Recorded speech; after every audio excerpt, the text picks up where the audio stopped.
اللہ پر بھروسہ ہوگا کیسے، قائم کیسے ہوگا؟ جیسے بھی ہماری بات ہو رہی تھی، نورین نے بھی اس انپٹ دی کہ اللہ پر بھروسہ ہوگا تو ہم حسد نہیں کریں گے، تو یہ آئے گا کہاں سے؟ پھر یہ پیدا کیسے ہوگا؟ تو وہ جو پیچھے مسلسل ایک تلقین کی جا رہی تھی کہ آپ صبر اور استقامت کے ساتھ، اللہ پر بھروسے کے ساتھ جو ہے وہ جو مشرکین مکہ کی ساری تکالیف ہیں ان کو برداشت کریں، تو اب یہاں پر عملی تدبیر بتائی جا رہی ہے کہ عملاً آپ کیا کریں کہ آپ کے اندر یہ خواص پیدا ہو سکے، یہ یعنی استقامت، صبر اور توکل علی اللہ جیسی چیزیں جو ہیں یہ آپ پر پیدا ہو سکیں، ٹھیک ہے؟ تو اس کے لیے جو عملی تدبیر بتائی جا رہی ہے وہ پہلے نمبر پہ بتائی جا رہی ہے قرآن کی تلاوت، ٹھیک ہے؟ اتل ما اوحی الیک، قرآن کی تلاوت۔ اور قرآن کی تلاوت جو ہے یہ صرف اس کی ریسیٹیشن نہیں ہے، ٹھیک ہے، صرف اس کا پڑھنا نہیں ہے، بلکہ تلاوت کا مطلب کیا ہے؟ ہم نے پیچھے بھی پڑھا سورہ بقرہ میں بھی کہ الذین آتیناہم الکتاب یتلونہ حق تلاوتہ، تلاوت کیسے کرنا؟ اس کا حق ادا کرتے ہوئے۔ اور تلاوت کا حق کیا ہے پھر؟ اس کو اچھے سے پڑھنا جیسے کہ ہم سب کا دل چاہتا ہے، جیسے بھی یہ ماشاءاللہ قاری صاحب اتنا خوبصورت پڑھ رہے تھے، ابھی ہم دیگر صورتوں کے بھی آغاز پہ تلاوت سنتے، بہترین مخارج کے ساتھ خوبصورت طریقے سے تلاوت کرنا۔ پھر دوسرا حق کا تلاوتی ہی کیا ہے؟ اس کو سمجھنا، کیونکہ اگر ہم صرف اچھے سے پڑھتے چلے جاتے ہیں اور اس کے وہ مفہوم نہیں سمجھتے جس مفہوم میں اس کو نازل کیا گیا ہے، تو پھر ہمارا عمل درست نہیں ہوگا، اور عمل درست نہیں ہوگا تو کچھ بھی فائدہ نہیں ہوگا۔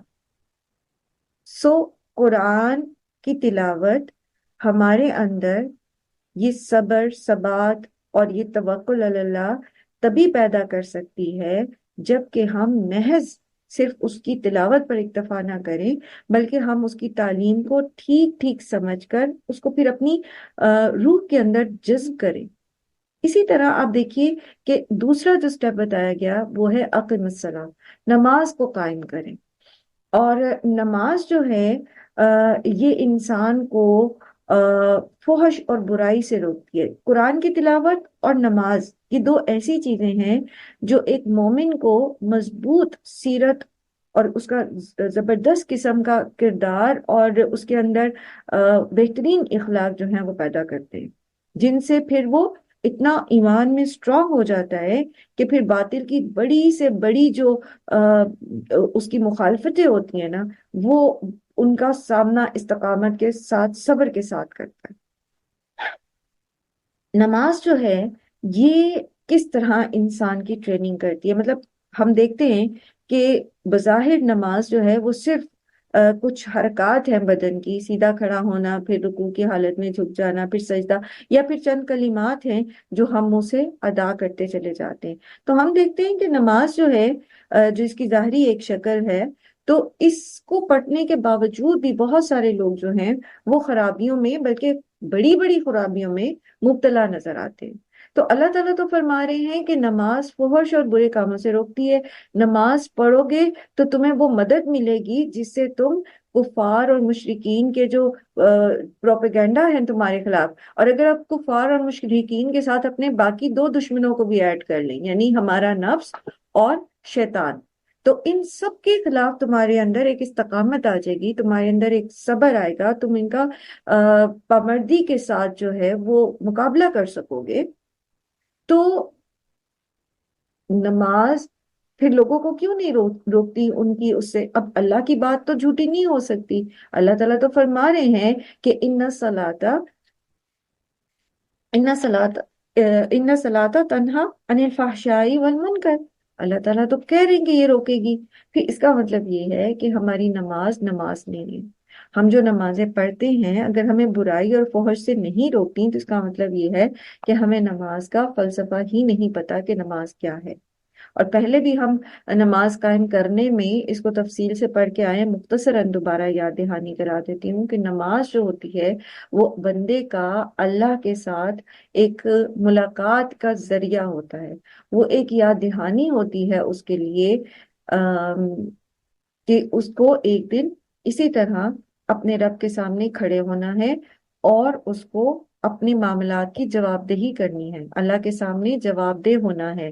تو ایسا شخص جو اس شعور کے ساتھ نماز پڑھتا ہے دن میں 5 مرتبہ، تو وہ 2 نمازوں کے بیچ میں کوئی بھی ایسا کام نہیں کرے گا جو اس کے رب کو ناراض کرنے والا ہے، کیونکہ اسے پتا ہے کہ ابھی میں نے کچھ گھنٹوں کے بعد دوبارہ اپنے رب کے حضور کھڑا ہو جانا ہے۔ اے نبی صلی اللہ علیہ وآلہ وسلم، آپ اس سے پہلے کوئی کتاب نہیں پڑھتے تھے اور نہ اپنے ہاتھ سے لکھتے تھے۔ اگر ایسا ہوتا تو باطل پرست لوگ شک میں پڑ سکتے تھے۔ اسی لیے آپ دیکھیے کہ اللہ سبحانہ و تعالیٰ نے ایک امی نبی جو ہیں وہ بھیجے۔ اگر اللہ تعالیٰ چاہتے تو جس طرح حضرت یوسف وہ تھے، حضرت شعیب علیہ السلام جنہیں خطیب الانبیاء کہا جاتا ہے، ٹھیک ہے، زبان کے ماہر، تو نبی صلی اللہ علیہ وآلہ وسلم کو بھی ویسا ہی بنا دیتے۔ اور جس طرح حضرت عیسیٰ جو تھے، ان کو اللہ تعالیٰ نے تورات کا علم دیا تھا، یعنی وہ بہت چھوٹے تھے تو وہ لکھنا پڑھنا جانتے تھے، وہ تورات کو بہت اچھے سے سمجھتے تھے۔ لیکن محمد صلی اللہ علیہ وآلہ وسلم کو اللہ تعالیٰ نے امی رکھا۔ آپ صلی اللہ علیہ وآلہ وسلم کو اللہ تعالیٰ نے تعلیم و تربیت کے ایسے اس میں سے جو ہے وہ سٹیجز میں سے نہیں گزارا۔ اور اس کی بہت بڑی حکمت یہ ہے جو یہاں بیان کی جا رہی ہے کہ پھر اگر نبی صلی اللہ علیہ وآلہ وسلم اگر لکھنا پڑھنا جانتے اور پہلی الہامی کتب پڑھ سکتے ہوتے، تو پھر تو یہ لوگ شک میں پڑھ سکتے تھے کہ یہ جو ہے خود سے انہوں نے بنا لیا، کچھ چربا بنا لیا تورات اور انجیل کا۔ آپ صلی اللہ علیہ وآلہ وسلم چونکہ پڑھے لکھے نہیں تھے، اور چونکہ آپ کوئی کسی درسگاہ میں نہیں گئے تھے، یا آپ نے تورات یا انجیل کو پہلے سے نہیں پڑھا ہوا تھا، تو اس لیے یہ قرآن آپ کی زبان سے ادا ہونا ایک معجزہ تھا۔ پیچھے بھی ہم نے پڑھا کہ اللہ تعالیٰ تو اتار سکتے تھے وہ سارے معجزات، لیکن کیوں نہیں اتارے؟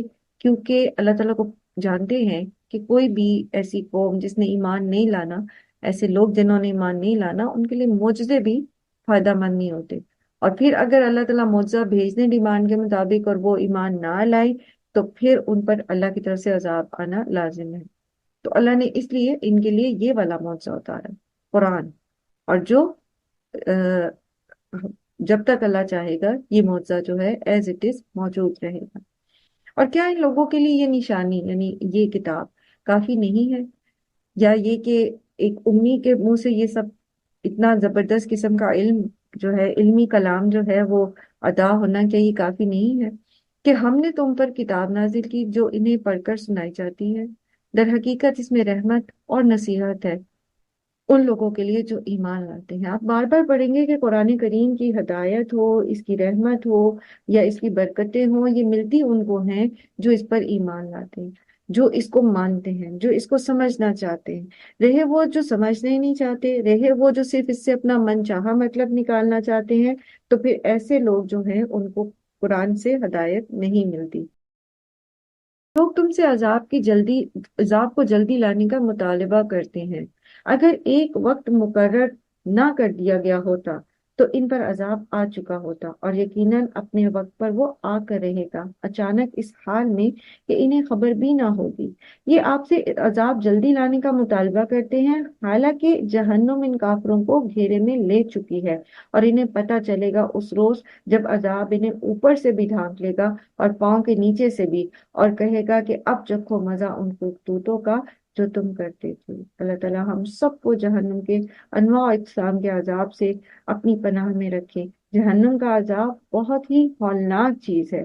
اللہ تعالیٰ سے رو رو کے خاص تنہائی میں جو ہے وہ جہنم کے عذاب سے نجات کی اور جہنم کے عذاب سے پناہ کے لیے دعائیں کرنی چاہیے، نہ صرف اپنے لیے بلکہ اپنے والدین کے لیے، اپنی اولاد کے لیے، ہر وہ محبوب ہستی، شخصیت جو آپ کے نزدیک بہت پسندیدہ ہے، جس سے آپ کو محبت ہے، اس کے لیے دعا کریں، کیونکہ جہنم کا عذاب ایسا نہیں ہے جس سے انسان بے خوف ہو سکے۔ اور جیسے یہاں پر آ رہے ہیں کہ اس کے اوپر سے بھی اور نیچے سے بھی عذاب، تو قیامت کے دن جو سب سے ہلکا عذاب ہوگا وہ پاؤں کے نیچے جو ہے اس شخص کے انگارہ آگ کا رکھا جائے گا، جس سے اس کا دماغ جو ہے وہ ہانڈی کی طرح کھولنے لگے گا، اور دوزخ ابن آدم کا ہر عضو جو ہے وہ کھا جائے گی سوائے سجدے کے نشانوں کے۔ اللہ ہم سب کو اپنی پناہ میں رکھے۔ ہم نمازیں پڑھتے ہیں نا تو ہمیں لگتا ہے ہم بہت اچھے ہو گئے، ہم بہت نیک ہو گئے، اور بہت سارے نمازیں پڑھنے والے جو ہیں وہ اپنی معاملات اور اپنی اخلاقیات میں لاپرواہ ہو جاتے ہیں۔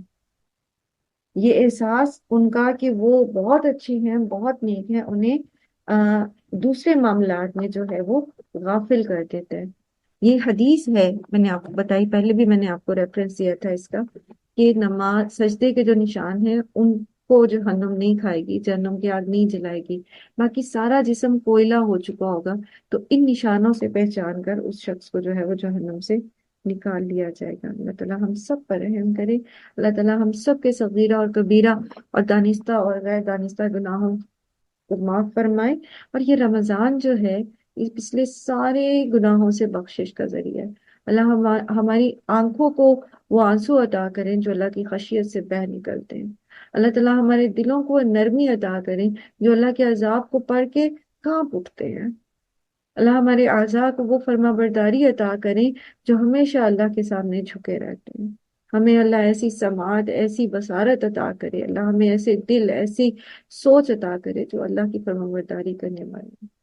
اللہ ہمیں جنت الفردوس اعلیٰ عطا کرے اور جہنم کے عذاب سے اپنی پناہ میں رکھے۔ اس رمضان کو اللہ تعالیٰ ہم سب کے پچھلے تمام گناہوں سے معافی کا ذریعہ بنائے۔ آمین۔